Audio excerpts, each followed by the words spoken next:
Hi, welcome. This is Dr. John DeMartini. This is one of the most amazing and inspiring shows that you can listen into. If you want to be on the edge of your seats, if you want to open up your heart, if you want to expand your mind, and you want to meet incredible people, stay tuned because you're just about to experience a transformative radio show that will change your life. And you're listening to the Dr. Pat Show that's coming up right next.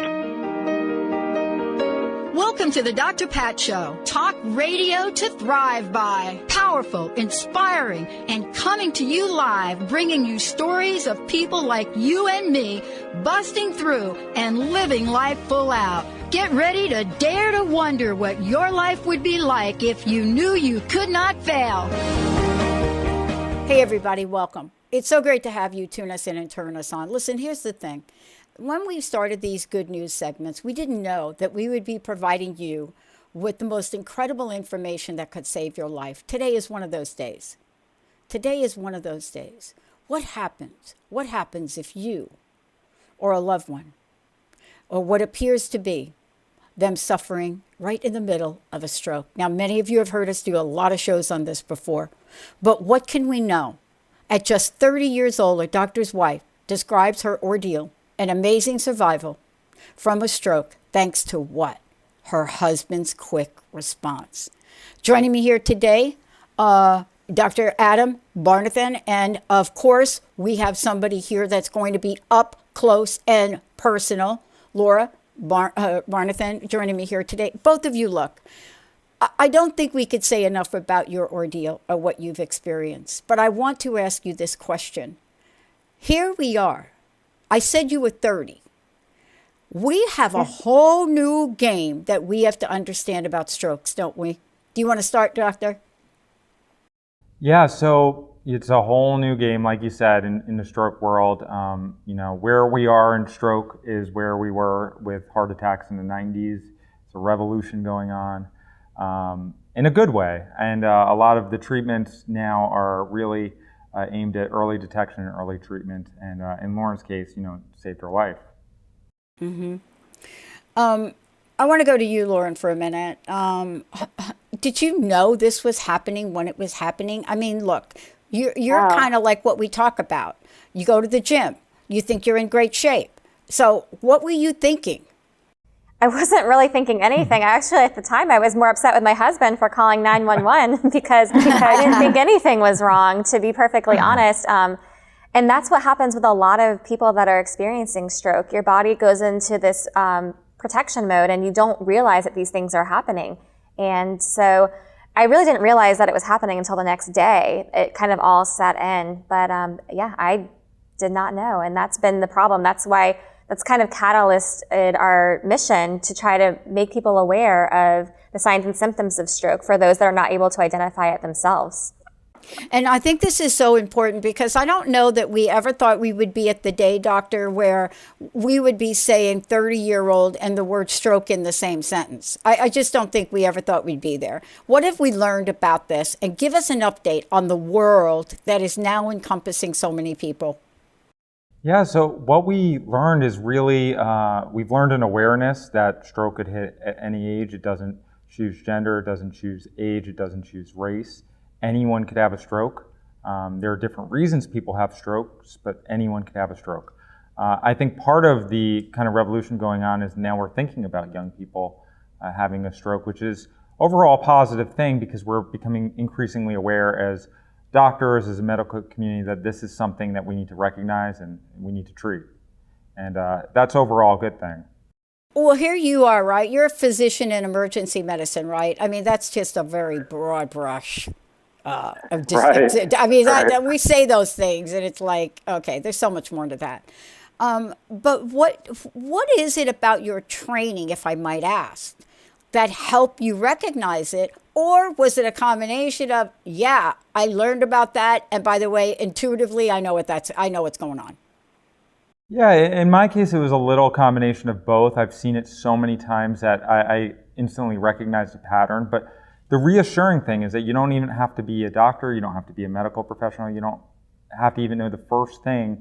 You could have failed high school biology, all those things, and you could still recognize a stroke. So the important thing that we preach is we in the emergency department, we always say keep it simple. And that's really true for stroke. Keep it simple. That's why we use mnemonics. We preach mnemonics, because if you recognize it, you don't have to make the diagnosis. You just have to know, all I have to do is dial 3 numbers, 911, and my job is, your job is done. That's all I did. And there was nothing special about that. Me being a doctor didn't change anything about me just saying I need to dial 911. Yeah, I'll tell you what is different about it, and I think Lauren's going to talk to this right now. Here's what's different about it. I don't know about you, but I had a situation yesterday where one of my table tennis buddies fell very hard. And the first thing they say is, I'm okay. I'm okay, right? Yeah. And 6 people try to lift them up, and I'm like, no, don't move her. Isn't this really the deal? Because I can imagine Lauren saying, oh, honey, no, please, what are you doing? You're calling 911. And, at that point, if you weren't a doctor, the game would be over. They wouldn't call. Let's talk about, if we could go through this, the symptoms, and regardless of what somebody says to you, please dial the phone, right? Absolutely. Right. Yeah. Yeah, we want people to overreact. As a patient that experienced it myself, I was underreacting. And my husband, not that he overreacted, but people think they're going to go to the emergency room and they're going to be ridiculed or feel silly for overreacting to something. But in reality, it could be one of the signs and symptoms of stroke. Yeah. All right, let's talk about it. Yeah. Oh, sorry. Go ahead, doctor. I apologize. Go ahead. Oh, just piggybacking on what Lauren said, that quick decision just to make that call and not care about if people think it's ridiculous or not, and say, we have to do this. This is the right thing to do. All right, let's go through some of the signs. But before we do that, because I know what happens every time we do this, we sort of run out of our 10 minutes or so. How about a website? How can people find out more? Strokeawareness.com has the 10 signs and symptoms as well as resources for potential stroke survivors and their loved ones. Wow. Okay, let's go to it. Let's give people some signs. Because I know for me, part of what I experienced, some people called it a stroke, other people didn't. But it was the kind of thing where you have this momentary lapse where you don't remember much and you end up on the floor. But let's go through the signs that everybody right now need to be aware of. Go ahead. So the signs we use and the mnemonic we use is be fast, and that stands for balance. So and this is all regarding sudden onset symptoms. So any loss of balance that's sudden or new should concern a caregiver or a loved one.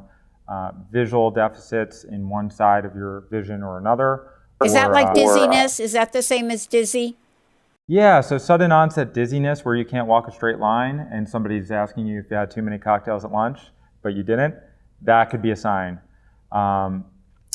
Facial droop could be a sign, arm weakness, of course, and leg weakness, and that's really on one side of the body.